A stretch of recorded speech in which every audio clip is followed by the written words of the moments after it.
कहानी की शुरुआत एक छोटी लड़की महिमा से होती है। वह एक खुशहाल परिवार का हिस्सा थी, पर उसकी किस्मत ने अचानक ऐसा मोड़ लिया कि उसका जीवन पूरी तरह बदल गया। महिमा एक दिन अचानक घर से भागते हुए निकल गई। उसके माता पिता उसके पीछे भाग रहे थे।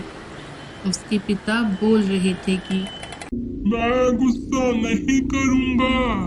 रुक जा बेटी, रुक जा। पर महिमा डर से भागते भागते शहर से दूर निकल गई।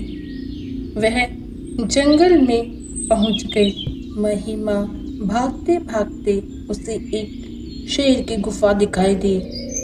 गुफा अंदर से बड़ी रहस्यमय थी। उसने वहां शरण ली क्योंकि उसके पास कोई और रास्ता नहीं था। महिमा के माता पिता उसका पीछा करते करते जंगल तक पहुंच गए।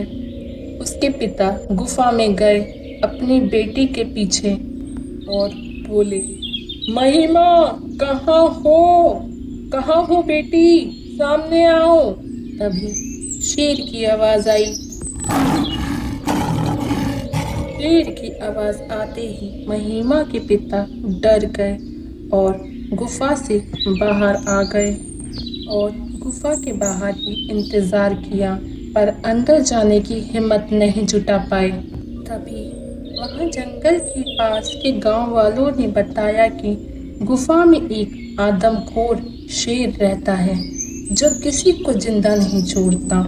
महिमा के माता पिता मान चुके थे कि उसकी बेटी को शेर खा गया और वह शहर आ गए और शहर आकर सबसे उन्होंने यह बोला कि महिमा को शेर खा गया। दूसरी ओर यह गुफा कोई साधारण गुफा नहीं थी।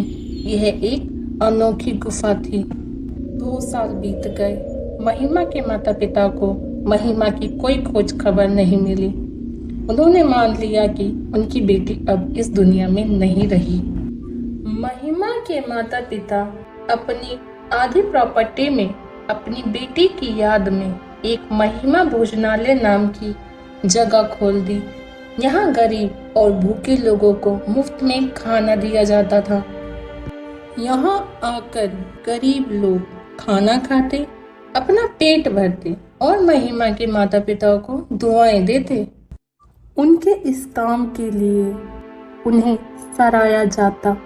इससे उन्होंने अपनी छवि एक दयालु और नेक दिल इंसान की बन गई।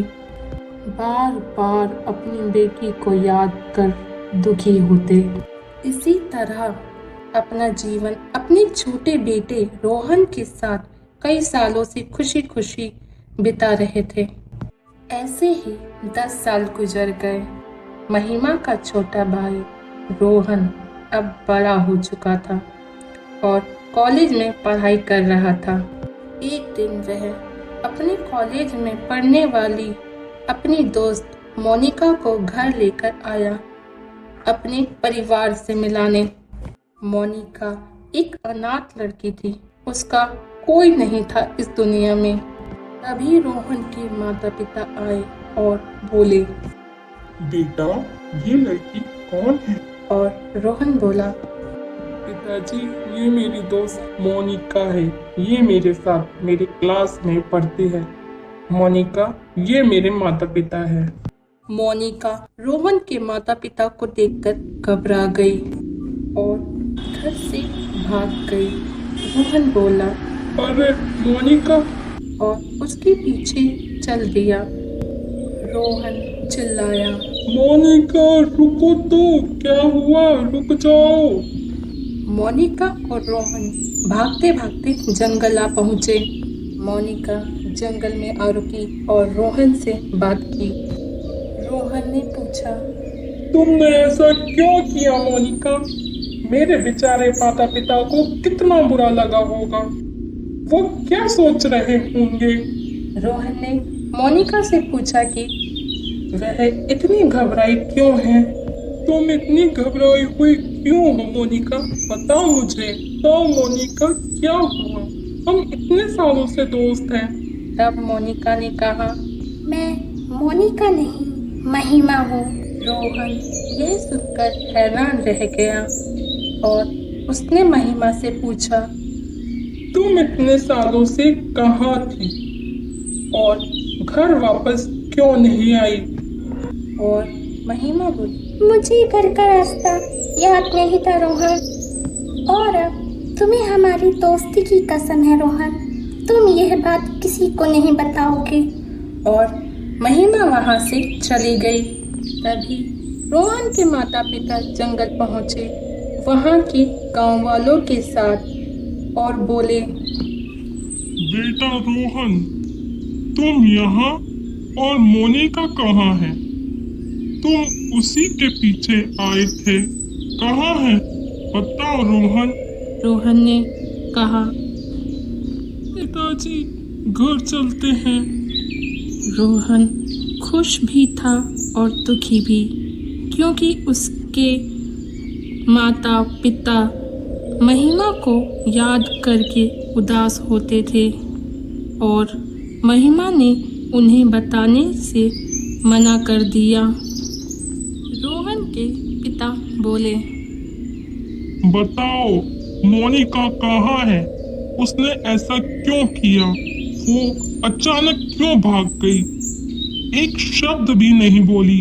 ऐसा हमने क्या कर दिया कि उसने हमारी बेइज्जती कर दी? रोहन कसम में बंधा था। उसके पिता गुस्से से लाल होने लगे और गुस्से में पूछते रहे, कहाँ है मोनिका? बताओ रोहन, बताओ। रोहन चुप था। उसके पिता एक थप्पड़ मारते बोला, उसके पिता ने एक थप्पड़ मारा। बताओ रोहन। रोहन डर गया। उसने बोला, पिताजी वो मोनिका असल में। हाँ बोलो, वो क्या? वो मोनिका नहीं, वो हमारी महिमा है, आपकी अपनी बेटी और मेरी बड़ी बहन।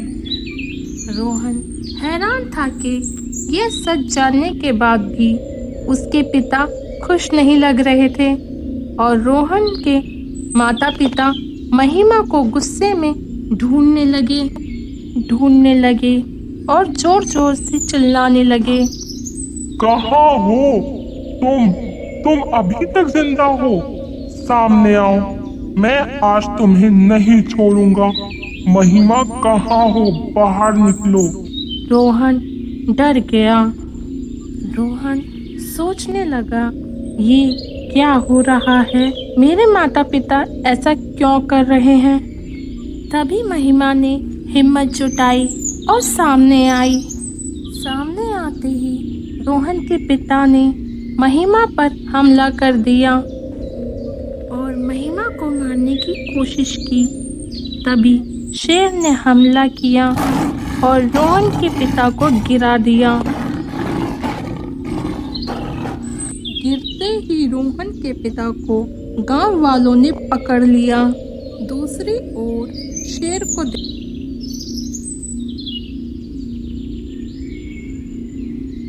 कहा, प्लीज आप लोग ऐसे डरे नहीं, ये कुछ नहीं करेगा। और शेर वहां से चला गया। गांव वालों ने रोहन के पिता को पकड़ रखा था। रोहन बोला, ये सब क्या हो रहा है? तभी महिमा ने बताया कि ये मेरे माता पिता नहीं हैं, ये तो मेरे पिता के सौतेले भाई और भाभी हैं। इन्होंने प्रॉपर्टी के लिए मेरे माता पिता को जान से मार दिया और मुझे अपने पास रख लिया ताकि प्रॉपर्टी के कागजों पर मेरे साइन ले सकें और पूरी प्रॉपर्टी अपने कब्जे में लेकर मुझे मार डालें। अगर मैं पहले मर जाती तो पूरी प्रॉपर्टी सरकार को चली जाती, इसलिए इन्होंने उस जमीन पर महिमा भोजनालय खोल दिया। ये लोग मुझे बचपन में मारते पीटते थे और जबरदस्ती कागजों पर साइन करवाने की कोशिश करते थे, इसलिए मौका देख मैं वहां से भाग गई। लोगों ने पूछा कि शेर ने तुम्हें मारा क्यों नहीं? वो एक आदमखोर शेर है। महिमा ने बताया कि अंदर एक गुप्त तहखाना था, मैं वहीं रहती थी। गुफा में एक घायल शेर बैठा था। मैंने उसकी मदद करने के बारे में सोचा और अपनी हिम्मत जुटाई। शेर के करीब गई। मैंने देखा कि शेर घायल है और मदद मांग रहा है। मैंने अपने डर पर काबू पाते हुए शेर की देखभाल की और उसके साथ दोस्ती की। कुछ दिनों बाद शेर ठीक हो गया और वो मेरा रक्षक बन गया। तभी वहाँ पुलिस आई और पुलिस ने उसके सौतेले माता पिता को गिरफ्तार कर लिया। महिमा और रोहन ने एक नई शुरुआत की। महिमा अब अपने भाई रोहन के साथ रह रही थी। शेर जिसने एक समय उसकी जान बचाई अब भी गुफा में रहता है। महिमा ने गुफा को सत्य की गुफा नाम दिया। दोनों भाई बहन खुशी खुशी अपनी नई जिंदगी जीने लगे। Like, share